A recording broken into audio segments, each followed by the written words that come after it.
कहानी की शुरुआत बैकग्राउंड में चल रही एक आवाज से होती है जो हमें बताती है कि सदियों से डीमंस ने इंसानों की सोल चुराई है और उसे अपने मालिक हीमा को दिया है। उनके आतंक से लोगों की रूह कांप उठी थी। तभी जन्म होता है हमारे वीर योद्धाओं हंटर्स का, जिनका गाना इतना शक्तिशाली था कि उसने न सिर्फ लोगों को आपस में जोड़ा बल्कि उन डीमंस से बचने के लिए एक कवच भी बनाया। हॉर्मोन सदियों से इस प्रथा को कायम रखा गया। हर पीढ़ी से 3 हंटर्स का ग्रुप बनाया जाता है जो इस हार्मोन को मजबूती बनाती है। खैर कहानी आगे बढ़ती है और हमें हमारे main female lead Meera Jui Rumi को दिखाया जाता है, जहां रूमी की मॉम भी एक हंटर थी। कहानी की इस ओर जहां सारे फैंस कॉन्सर्ट के लिए पागल हो रहे थे, वही दूसरी ओर वो तीनों डीमन से लड़ रही थी, जिनसे लड़ाई खत्म करके वो कॉन्सर्ट में भी एक बेहतरीन परफॉर्मेंस देती है। उनसे हारे हुए डीमंस अपने मालिक हीमा के पास जाकर उन्हें ताकतवर बताते हैं। हीमा के गुस्सा होने पर वहाँ एंट्री होती है जीनू की, जो हीमा से बोलता है हंटर्स की ताकत उनके फैंस हैं, हमें उनसे उनके फैंस को छीनना चाहिए। दरअसल वह एक बॉय बैंड बनाना चाहता था, जहाँ हीमा के पूछने पर कि तुम्हें बदले में क्या चाहिए, वह अपनी डरावनी यादों को मिटाने की शर्त रखता है। दूसरी ओर हंटर जो अपने नए गाने गोल्डन को तैयार करके जब उसकी परफॉर्मेंस देती हैं तो रूमी की आवाज नहीं आ रही थी, जिस पर जूई के कहने पर वह तीनों एक डॉक्टर से मिलने जाती हैं और दवा लेकर वापस आ ही रही होती है कि उनकी टक्कर लड़कों के एक ग्रुप से होती है जो काफी हैंडसम होते हैं।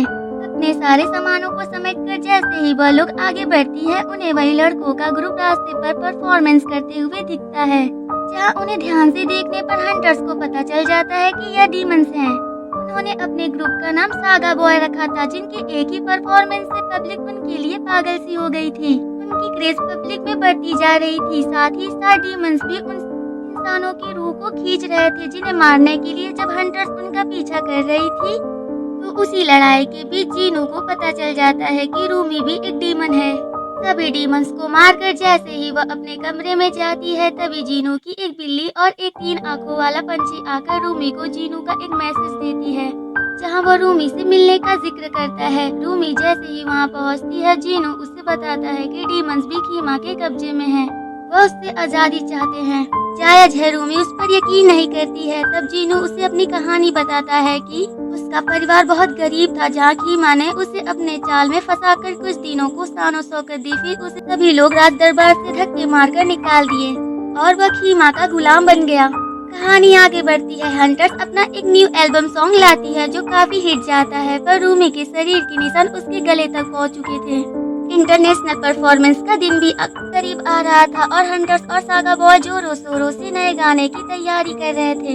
हंटर के नए गाने के बोल जूई तैयार करती है, जिनमें डीमंस को बुरा बताकर उन्हें मारने की बातें कही गई थी, जो रूमी को नहीं पसंद आता और वो उनसे नए गाने को गाने की बातें करती है, जिस पर उनमें बहस हो जाती है। उसी रात रूमी फिर से जीनू से मिलने जाती है, जहां वह उसे इंटरनेशनल परफॉर्मेंस में हारने को कहती है।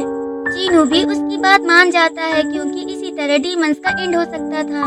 जहां जीनू के ऐसा करते ही उसे हीमा के पास लाया जाता है, जो उससे बोलता है तुम झूठे हो, मैंने तुम्हें राज दरबार से बाहर नहीं निकाला, बल्कि तुम खुद से अपने परिवार को वही सड़क पर छोड़ के आए थे। इंटरनेशनल कंपटीशन का दिन भी आ जाता है, जहां वह अपने पुराने सॉन्ग गोल्डन पर परफॉर्मेंस देती हैं। परफॉर्मेंस के बीच ही मीरा और जूई कुछ डीमंस को देखकर उसे मारने जाती। तभी स्टेज पर डीमंस हिट का सॉन्ग बजता है और मीरा जूई के बेस में डीमंस आकर रूमी के कपड़े फाड़कर डीमंस वाले निशानों को सबके सामने लाते हैं, जिसे देखकर सभी लोग हैरान हो जाते हैं और स्टेज पर लड़ाई करने की वजह से वो यह कंपटीशन भी हार जाती हैं। दूसरी ओर सागा बॉयज का आज रात परफॉर्मेंस होता है, जहाँ हीमा उन सबकी सोल खाने वाला था। वहाँ वह सभी मिलकर एक परफॉर्मेंस देते हैं। तभी रूमी अपने निशान पर गाना गाते हुए वहाँ आती है और मीरा जूई भी उस गाने में अपनी कमियां बताती हैं। दरअसल हीमा लोगों की कमियों की वजह से उन्हें अपना गुलाम बनाता था। वहाँ एक बड़ी सी फाइट होती है डीमंस और हंटर्स के बीच, जहाँ हीमा भी कमजोर और गुस्से में आकर रूमी पर हमला करता है। रूमी उससे लड़ती है, पर वह उस पर भारी पड़ रहा था। तभी जीनू बीच में आता है और रूमी से बोलता है मैं सच में एक अच्छे सोल का आदमी हूँ, तुमने सच कहा था, और अपनी जान दे देता है। वहाँ मीरा और जूई भी सागा बॉयज को मार देती हैं और इंसानों की प्योर एनर्जी उनके साथ आती है और वो हीमा को खत्म कर देती है। कहानी के आखिरी सीन में हंटर एक परफॉर्मेंस देती हैं, जिसके बाद वह एक ब्रेक लेती हैं, जहां रूमी पहली बार अपनी दोस्तों के साथ सोना जाती है। और वह अपने निशानों से भी नहीं घबराती है। जिसके साथ ही इस मूवी की हैप्पी एंडिंग होती है। Thank you for watching.